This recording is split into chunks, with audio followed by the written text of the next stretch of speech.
નડિયાદમાં રાતથી શરૂ થયેલો વરસાદ અત્યારે પણ અવિરતપણે વરસી રહ્યો છે, જેને લઈને નડિયાદના નીચાણવાળા વિસ્તારોમાં છે જે વરસાદી પાણી ભરાઈ ગયા છે, તેને લઈને લોકોને મુશ્કેલીઓનો સામનો કરવો પડી રહ્યો છે.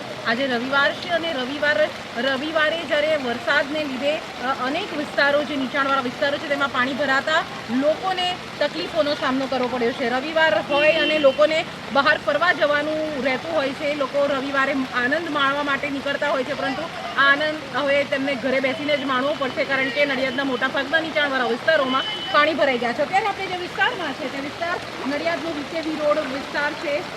નડિયાદની વચ્ચોવચ આવેલો આ વિસ્તાર છે અને આ વિસ્તારમાં જે પ્રમાણે ઘૂંટણથી પણ ઉપર જે પાણી ભરાયા છે, સાથે આ મંદિર તમે જોઈ રહ્યા છો છાંગેશ્વર, આ જે બાજખેડાવર નું જે છાંગેશ્વર મહાદેવનું મંદિર છે ત્યાં પણ આ વરસાદનું પાણી જે છે એ ભરાઈ રહ્યું છે અને હજી પણ વરસાદ ચાલુ છે. જો અવનવો વરસાદ પડશે તો આ મંદિરની અંદર પણ જે પ્રમાણે વરસાદનું પાણી છે એ ભરાઈ શકે તેવી શક્યતાઓ જોવા મળી રહી છે. અત્યારે તમે જુઓ કે જે પ્રમાણે વરસાદ પડી રહ્યો છે અને પાણી ભરાયા છે તેને લઈને લોકોને અવરજવર કરવામાં ભારે મુશ્કેલીઓનો સામનો કરવો પડી રહ્યો છે. વાહનો છે તે પાણીમાં ફસાઈ ગયા છે, સાથે જ લોકોને અહીંયાથી આગળ આખરી હોસ્પિટલ આવેલી છે અને આ વિસ્તાર સંતરામ મંદિરની પાછળનો જે આ વિસ્તાર જે છે વીકેવી રોડ તરીકે ઓળખાય છે, ત્યાં આગળ વરસાદી પાણી ભરાયું છે, તેને લઈને લોકોને ભારે પરેશાનીનો સામનો કરવો પડે છે.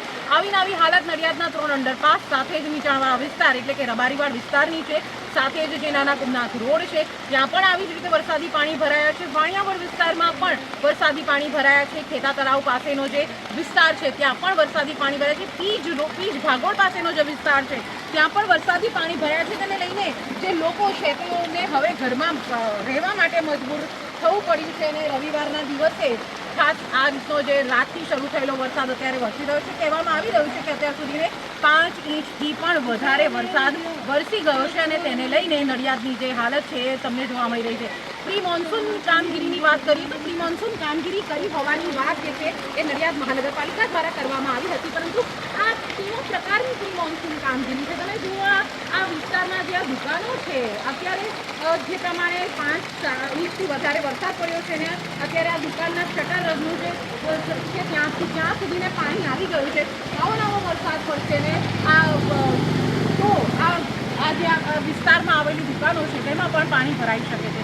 હાલ તો વરસાદ પડવાથી લોકોને ગરમીમાંથી ઠંડક મળી છે, એટલે કે ગરમીમાંથી રાહત મળી છે, પરંતુ પાણી ભરાવાને કારણે ક્યાંક ને ક્યાંક લોકોને હવે મુશ્કેલીઓનો સામનો કરવો પડી રહ્યો છે. હવે પ્રી મોન્સૂન કામગીરી જો સારી રીતે કરવામાં આવે તો આટલા ઓછા વરસાદમાં પાણી ના ભરાય અને લોકોને પરેશાનીનો સામનો કરવો ના પડે.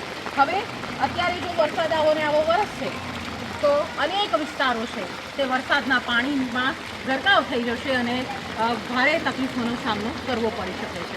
43 બોલ ગુજરાત. આવી જ સતત અપડેટ અને અવનવા સમાચાર જોવા માટે અમારી YouTube ચેનલ બોલ ગુજરાતને સબસ્ક્રાઈબ કરવાનું ભૂલશો નહીં.